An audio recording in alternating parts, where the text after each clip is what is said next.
Mulheres em Foco hoje está falando que é possível aumentar a sua inteligência, é possível ser mais inteligente.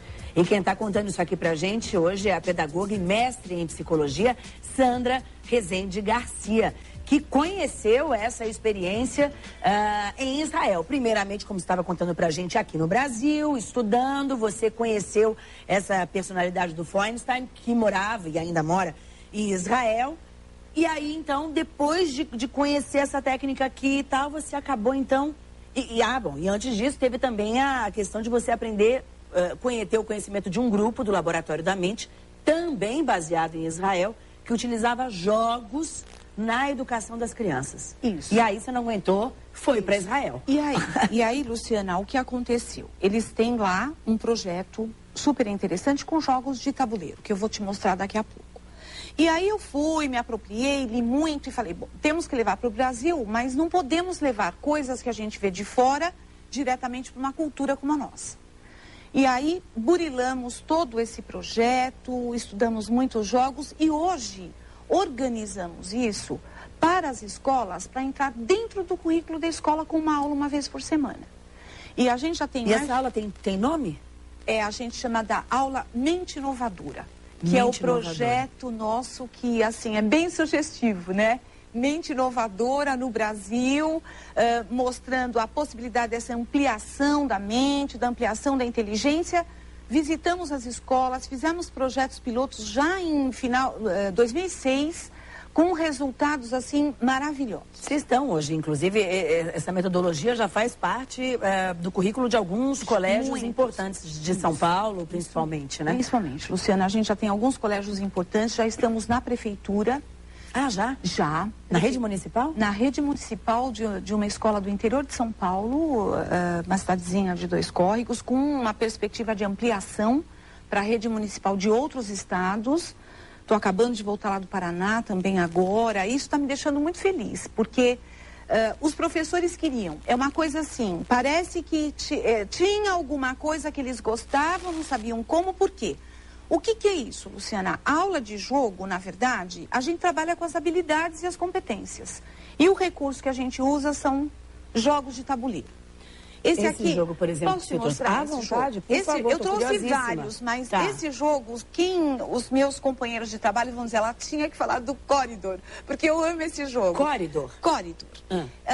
Ou bloqueio, como a gente costuma. É um corredor, na verdade, bloqueio. Esse jogo eu gosto porque, voltando só a falar de como os jogos se organizam, eles são selecionados para cada série, a gente seleciona alguns jogos que tratam de algumas habilidades que a criança necessita aprimorar ou desenvolver mais naquela fase. Essas habilidades, Luciana, ela vai usar nos outros componentes curriculares, matemática, português, por isso que cabe em qualquer aula, dentro do currículo da escola. Então, a aula, efetivamente, a gente conta uma história sobre aquele jogo. A aula desse jogo fala do mito do Minotauro. Não vou contar porque ela é um pouco extensa, mas para sintetizar uma das versões. O mito do Minotauro, da Grécia, o Teseu, o Egeu, que deu origem lá ao mar Egeu, trabalha com gerenciamento de recursos e também com um sentimento de perda, de falha. Porque nessa nossa versão da história do mito do Minotauro, quando o Teseu diz para o pai que ele vai voltar, se ele conseguir encontrar o Minotauro, ele vai trocar as velas do barco, né? E ele esquece de trocar as velas do barco. O pai, na ansiedade de recepcioná-lo e viu que ele não tinha cumprido o combinado, achou que ele tinha morrido e o pai se joga no mar. É uma história da mitologia e dá origem ao mar Egeu. Quando a gente conta isso para os alunos, a gente aproveita, isso já é parte da nossa aula, para refletir.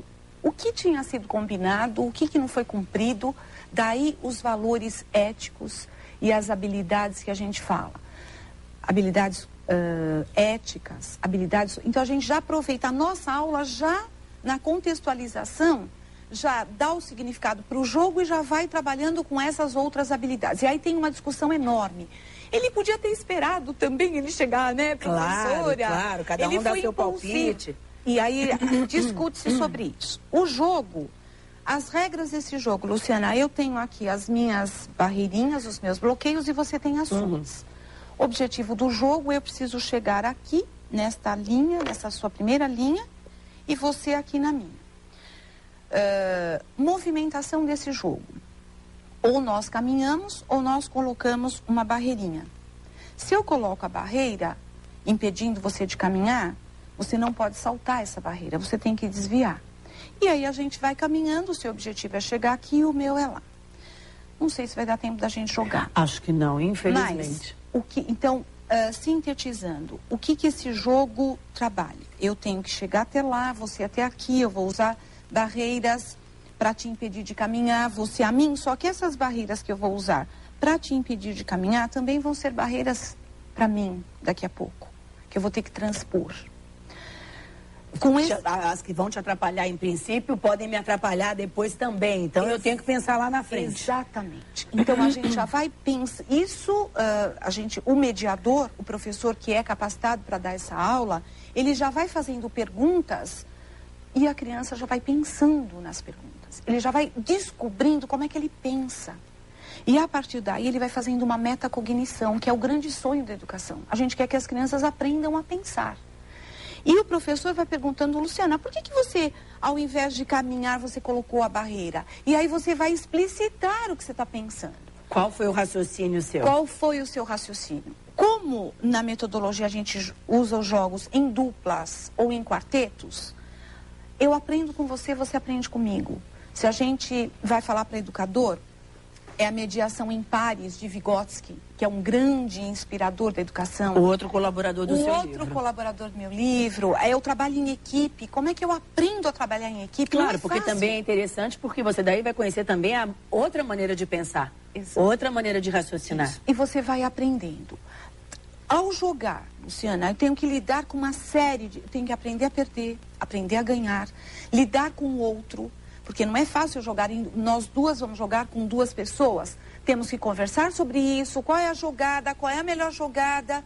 E aí, trabalho em equipe, que é uma habilidade hoje tão necessária no mundo do trabalho.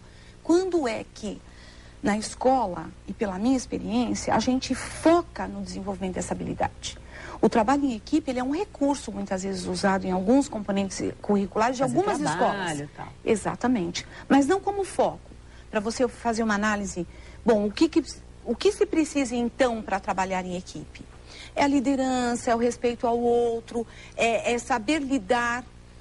Falando de gerenciamento de recursos e habilidades emocionais. Se eu gasto todas as minhas barreiras aqui neste jogo, é um exemplo, é um jogo dentre... Nós temos 40 jogos diferentes e assim, maravilhosos. Se eu gasto todos os meus bloqueios agora para te impedir de caminhar, daqui a pouco eu não vou conseguir te bloquear totalmente, porque uma das regras do jogo é, não posso bloquear a Luciana totalmente. Se eu gasto tudo, eu fico sem nada e você começa a caminhar. Vamos pensar nisso na nossa vida, Luciana. Onde a gente poderia usar isso? Esse exemplo que eu te dei. Se eu gasto tudo e fico refém de você. Na vida, o que a gente poderia trazer isso para a nossa vida? Vou pensar durante o intervalo. Tá. Volto já. A gente volta já com Mulheres em Foco.